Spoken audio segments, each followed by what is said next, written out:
옛날 옛적에 세 아들이 있는 늙은 밀러가 있었습니다. 밀러가 죽었을 때 그는 아들에게 밀 당나귀 고양이를 남겨두었습니다. 노인은 방앗간을, 두 번째는 당나귀를 얻었지만 어린아이는 고양이를 가져가야 했습니다.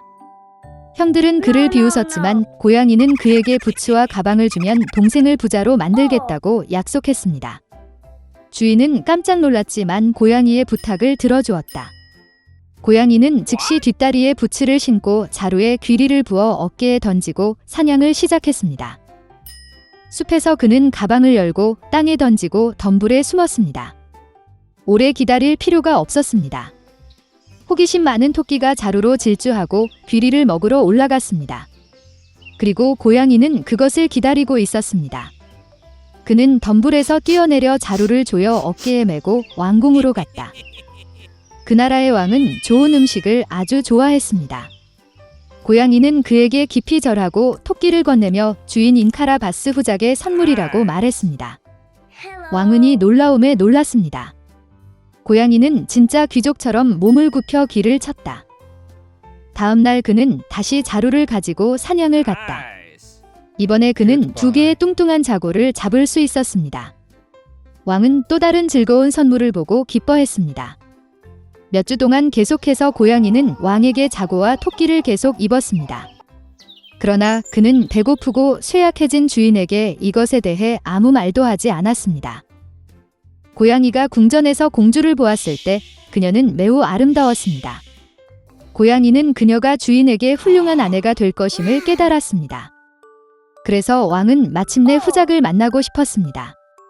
고양이는 제 분소가 있는 산책을 위해 내일 그를 찾을 수 있다고 대답했습니다.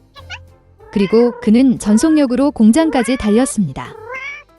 주인을 보고 고양이는 내일 강에서 수영해야 하며 그의 삶이 바뀔 것이라고 말했습니다. 다음 날 아침 물에 들어가 자마자 고양이는 옷을 집어 덤불에 숨겼습니다. 그 순간 왕실 마차가 길에 나타났습니다. 고양이는 길로 뛰어내려 허파의 꼭대기에서 소리쳤다. 날 구해줘. 도움. 마어키 더 카러베스가 익사합니다. 이 말을 듣고 왕은 후작을 물에서 꺼내라고 명령했습니다. 밀러의 아들은 2명의 경비원이 그를 강에서 끌어내어 따뜻한 물에 몸을 담그고 있을 때 매우 겁을 먹었습니다. 왕은 비단 옷차림을 가져오라고 명령했습니다. 밀러의 아들은 처음에는 거절했지만 금 자수 옷을 너무 좋아해서 왕실 의상을 기꺼이 입었습니다. 왕은 그를 아름다운 공주가 앉아있는 마차로 초대했습니다. 밀러의 아들은 멍청했지만 더 이상 고민하지 않고 마차에 탔습니다. 1분 후 마차는 거대한 성에서 살았던 거인 식인의 소유였던 들판과 초원을 지나갔다. 고양이는 시간을 낭비하지 않았고 영혼은 마차 앞쪽으로 달려가 초원으로 향했습니다. 그곳에서 수학자들은 이마에 땀을 흘리며 일하고 있었습니다. 그는 그들에게 들판이 카라바스 후작에 속한다고 말하라고 요청했습니다. 그렇지 않으면 사악한 식인종이 그들을 먹을 것입니다. 깜짝 놀란 사신들이 대답하기 전에 왕의 마차가 세웠습니다. 왕이 그들이 누구의 초원인지 물었을 때 그들은 이 들판이 카라바스 후작에 속한다고 친절한 합창으로 대답했습니다. 한편 고양이는 식인의 성으로 곧장 갔다. 고양이의 손재주로 그는 돌담을 뛰어넘어 성 안으로 들어갔다. 식인종은 다양한 요리가 가득 찬 큰 테이블에 앉아 있었습니다. 장화를 신은 고름을 보고 그는 그런 뻔뻔스러움에 크게 놀랐다. 고양이는 거인을 놀리기 시작하고 사자가 될 수 없다고 말했습니다. 고양이가 이 말을 할 시간을 갖기 전에 식인종은 털이 많은 갈기를 가진 거대한 사자로 변했습니다. 고양이의 영혼은 두려움 때문에 그의 부츠에 들어갔지만 그는 그것을 극복하고 식인종은 결코 쥐로 변할 수 없다고 말했습니다. 끔찍한 사자가 사라지고 그 자리에 작은 쥐가 나타났습니다. 그리고 그것은 고양이에게 필요한 전부였습니다. 눈 깜짝할 사이에 그는 쥐를 잡고 잡아먹었습니다. 바로 이때 왕실 마차가 성 안뜰로 차를 몰았습니다. 마차 문을 열고 고양이는 정중하게 몸을 굽히고 마어키 더 카러베스의 성에 있는 모든 사람들을 만나서 기뻤다고 말했습니다. 이 말에 놀라움으로 누가 더 무감각했는지 말하기는 어렵습니다. 이미 아무것도 이해하지 못한 왕이나 밀러의 아들. 고양이는 손님을 테이블로 데려갔습니다. 저녁 식사가 끝날 무렵 왕은 후작이 참으로 매우 합당한 사람이므로 거의 그의 딸을 아내에게 줄 것이라고 말했습니다. 공주는 젊고 잘생겼고 그 외에도 부자 후작을 정말 좋아했습니다. 곧 그들은 결혼식을 올렸습니다. 그래서 밀러의 아들은 공주와 결혼하여 왕자가 되었습니다. 그들 모두는 그 후로 행복하게 살았습니다. 특히 하이 부츠를 신고 자랑스럽게 궁전을 걷는 고양이. 옛날 옛적의 숲가장자리의 작은 집에 노인과 노인이 살았습니다. 그들의 삶의 모든 것이 논쟁 중이었고 한 가지만 빠졌습니다. 노인과 할머니는 자녀가 없었습니다. 노인이 작은 남자의 모양으로 진저브레드를 구워달라고 요청했을 때 노파는 헛간을 들여다보았고 밀가루가 거의 남지 않았습니다. 그녀는 그릇을 가져다가 상자를 따라 문지르고 바닥을 따라 쓸어 넘겼습니다. 그리고 소수의 밀가루 2줌이 모였습니다. 노파는 반죽을 사어 크림으로 반죽했고 진저브레드를 탁자 위에 올려놓을 때 그것을 가져다가 팔, 다리, 머리가 있는 작은 남자의 모양으로 만들었습니다.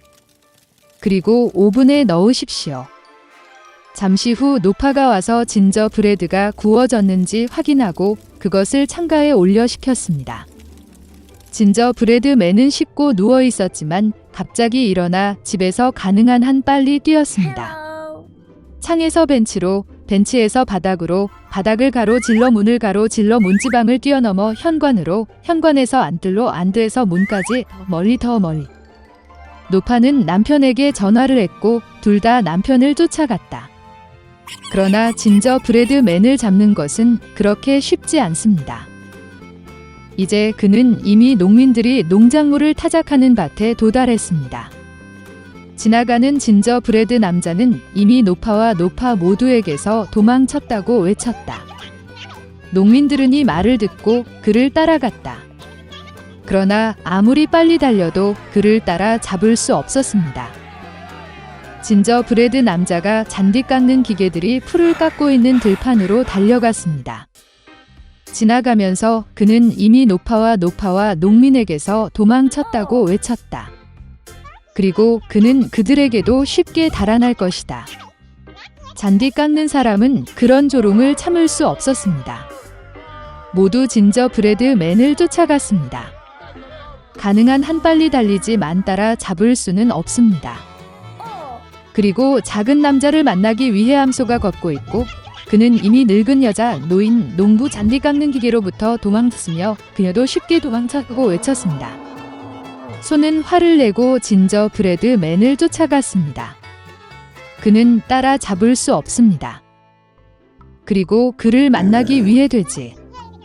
작은 남자는 그가 이미 늙은 여자와 노인, 농부 잔디 깎는 기계, 소에서 도망쳤다고 외쳤습니다. 그리고 그는 그녀에게서도 쉽게 달아날 것입니다. 돼지가 비명을 지르고 뒤를 쫓았습니다. 그녀 많이 따라 잡을 수 없었습니다. 그녀는 너무 뚱뚱했습니다. 진저브레드맨이 길을 따라 달리고 토끼가 그를 만납니다. 그 작은 남자는 자신이 이미 노파와 노인, 농부 깎는 기계, 소와 돼지에게서 이미 도망쳤다고 말했습니다. 토끼는 이 말을 듣고 그를 따라갔다. 그는 작은 남자를 따라 잡을 수 없다. 토끼만이 그를 보았다. 진저브레드맨이 달리고 늑대가 그를 만납니다. 그리고 그 작은 남자는 그가 이미 늙은 여자와 노인, 농부 풀 깎는 기계, 소, 돼지, 토끼에서 이미 도망쳤고 대답습니다. 그도 쉽게 도망칠 것입니다. 늑대는 으르렁거리며 진저브레드맨을 향해 달려갔고 그는 피하고 최대한 빨리 달렸습니다. 늑대만이 그를 봤어요. 진저브레드맨이 달리고 있고 거대한 곰이 그를 만나고 있습니다.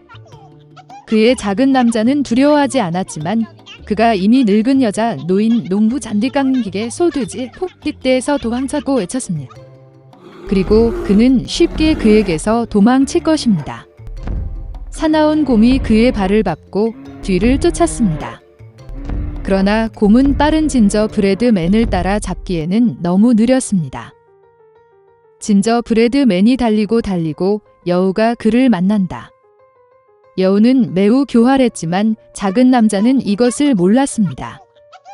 그러므로 그는 습관적으로 노파와 놓인 농간기계 소돼지 늑곰에서 이미 도망차고 외치기 시작했습니다. 그는 너무 쉽게 그녀에게서 도망칠 것입니다. 여우는 끝을 듣고 그녀가 아주 늙었고 아무것도 듣지 못했다고 말했습니다. 그녀는 작은 남자에게 더 가까이 다가와 그것을 반복해달라고 요청했습니다. 그녀의 어리석은 진저브레드맨을 따르고 다시 자랑하기 시작했습니다. 여우는 끝을 듣고 여전히 아무것도 듣지 못했다고 말했습니다.